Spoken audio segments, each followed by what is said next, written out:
live chat and YouTube right now. So right now I am on both platforms. I am killing two birds with one stone, so we will see if this works out. So do feel free as I'm chatting here to comment. I'll be reading your comments as I go, and I should be able to answer any questions that you might have. So first, I want to start off by saying Happy Yule, everyone. Happy winter solstice. And two, I would love to hear how you will be celebrating the solstice today.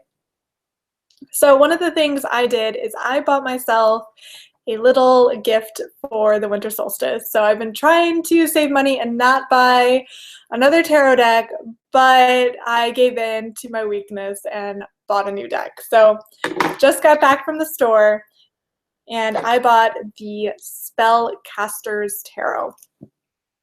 So I've been hearing about this deck through, social media. I had seen it. I had been watching some videos from some other YouTubers here and there. So I've had this one kind of on my mind for a while. I have been thinking about it, but I finally just decided to go for it and purchase it today. So it is a fresh box, unopened. So I'm doing an unboxing video for you. I don't think I've done a live unboxing before, so this should be kind of fun.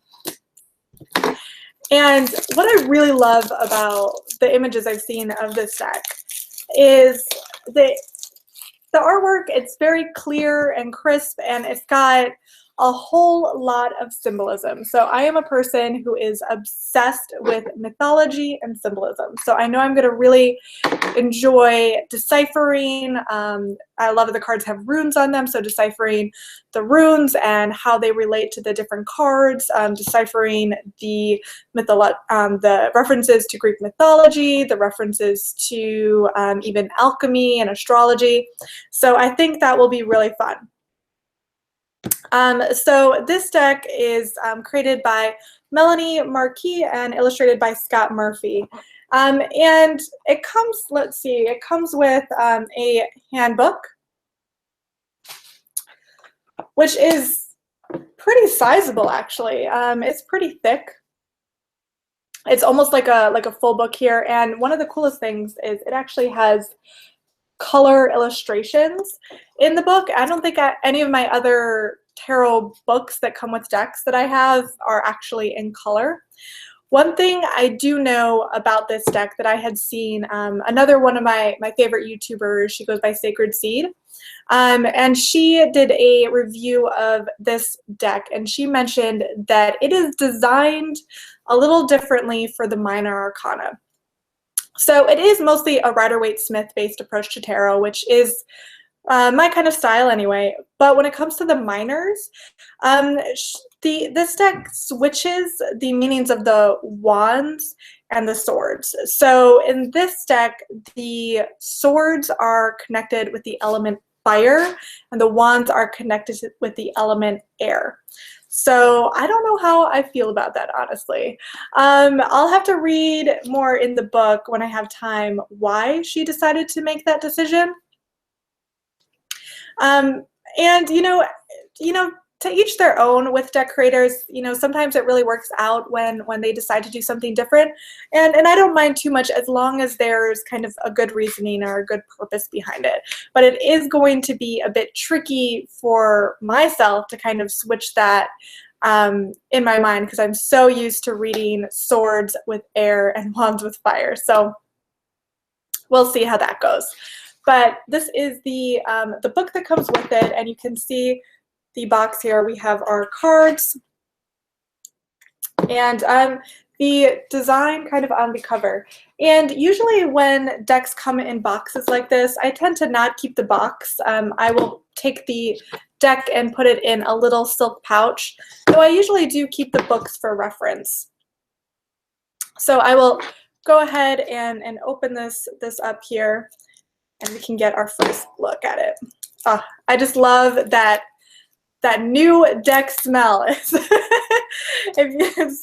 just love it. I'm like, well, I mean, this is my passion. This is not only my career, but my favorite thing in the world is tarot. So You know, I get really excited when I go out and buy myself a new deck. And you know what? It's Yule. I can buy myself my own Yule present if I want. So I have. So first off the bat, let's look at the backs.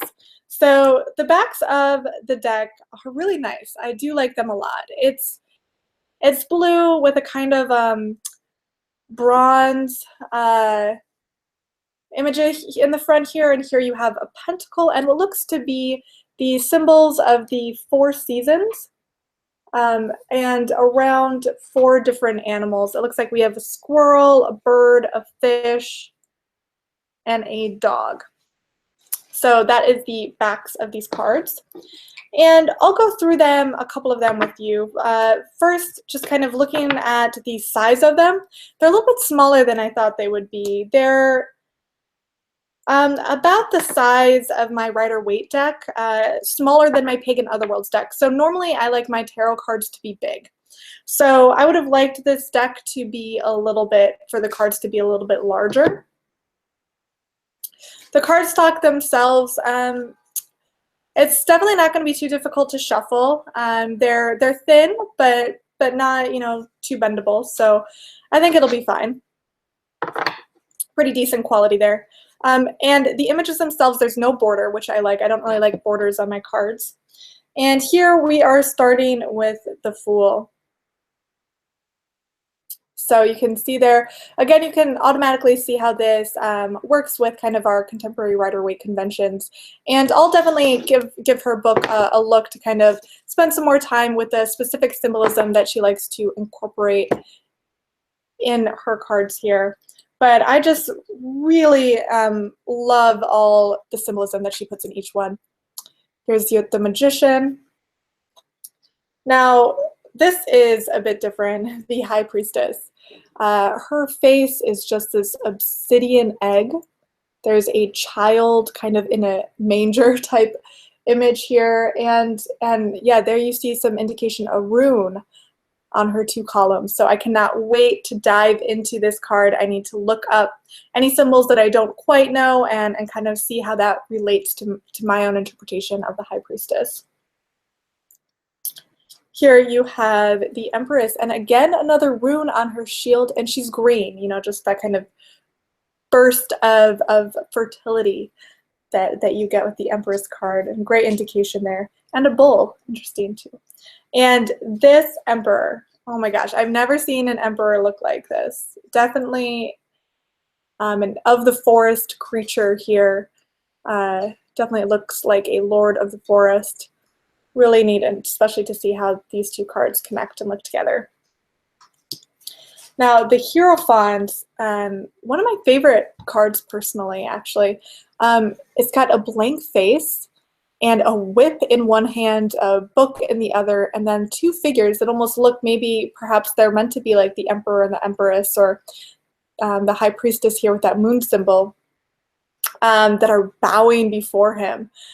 So a really interesting one. And you have some letters. You have 2 letter B's behind him too, so I'm going to need to look into that. The Lovers card. Too, it's a little bit hard to see in the camera, but the titles do have a bit of a bronze iridescence to them, and I think what I'm going to do is I'm probably going to gild the sides. I have a metallic pen. I actually got it at a hardware store that you use for something like fixing a brass sink. So it's like a pen if there are scratches on something that you can kind of cover it. So I use that pen to edge the sides of certain of my cards. So I'll probably do the edges in gold for this one, or it's kind of like a bronzy gold, so it matches. Kind of give it that more luxury feel. The Chariot here, unusual. It's got a lotus, shooting stars kind of above the sky with that horse, kind of that Apollo scene as he rides the sun across the sky, but I'll need to do some thinking on that one. Strength is one of my personal favorites.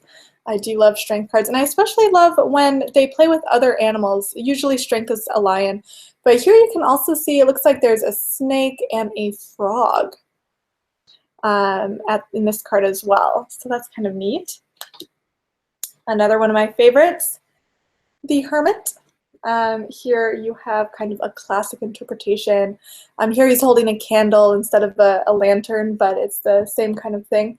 And look too, he's got a an hourglass on his belt, so tying back into earlier interpretations of the Hermit where he was shown as more of a kind of father time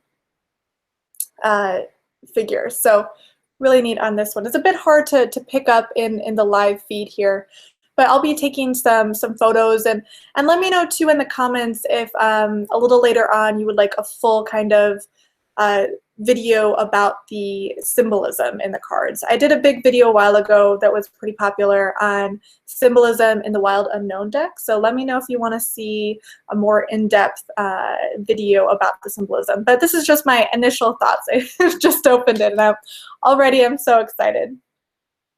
Here again you have Wheel of Fortune, and again the connection to the 4 seasons that you see on the back of the card. Here are 3 power animals, zodiac signs, and the ship's wheel here. So I like that card. Justice, very lovely here. 2 columns, 1 dark, 1 white, and very unusual. She has a skeleton hand holding a pomegranate. So this card sparked my interest too, because I actually have one of my students that I teach tarot to one-on-one. He has this deck.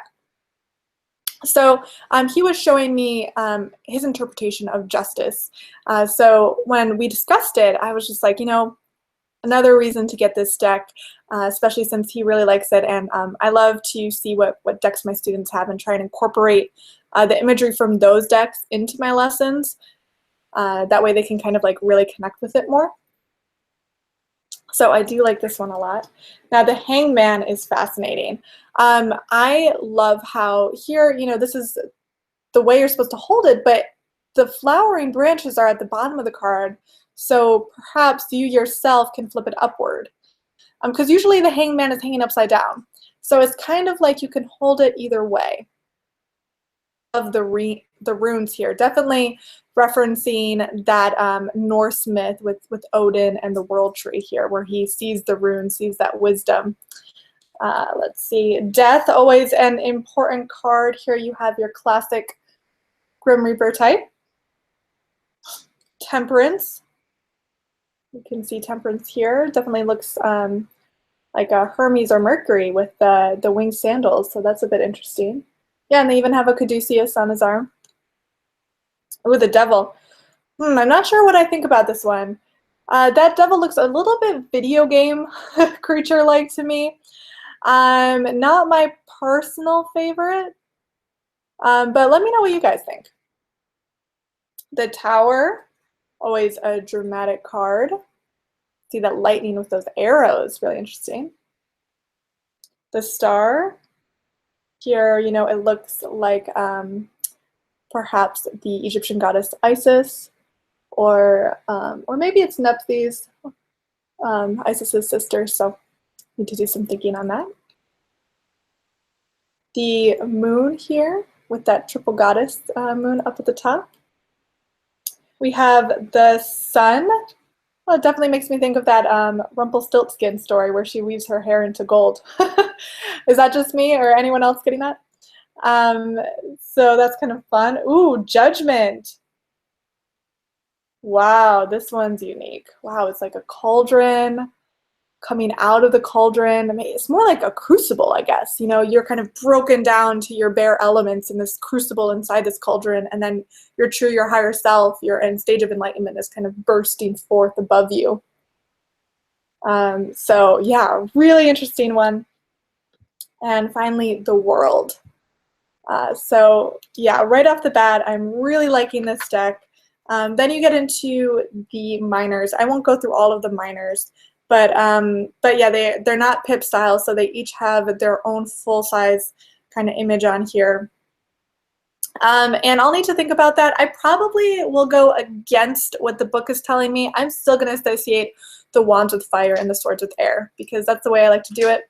But you know, I'll give her book a chance and see kind of why she decided to make that decision and what changes she might have made with the minors. So first impressions, love it. Cannot wait to really dig into the rich symbolism in this card. I'm definitely going to be, got my tarot journal already out here so I can start recording some new things about this deck and kind of some questions that come to mind about it to look up. So let me know if you have this deck, do you like it, what your favorite card in this deck is. And again, happy Yule, everyone, happy winter solstice. I probably won't be doing another live chat until, I'll probably get another one in before the new year. But for at least the next couple days, I'll be spending time with family. So I just wanted to take this opportunity again to say hi, show you this little unboxing, and to say, you know, thank you for watching, and I hope you have a great holiday season, regardless of what holiday you celebrate. So I hope you all are doing well, and I will talk to you later. Bye.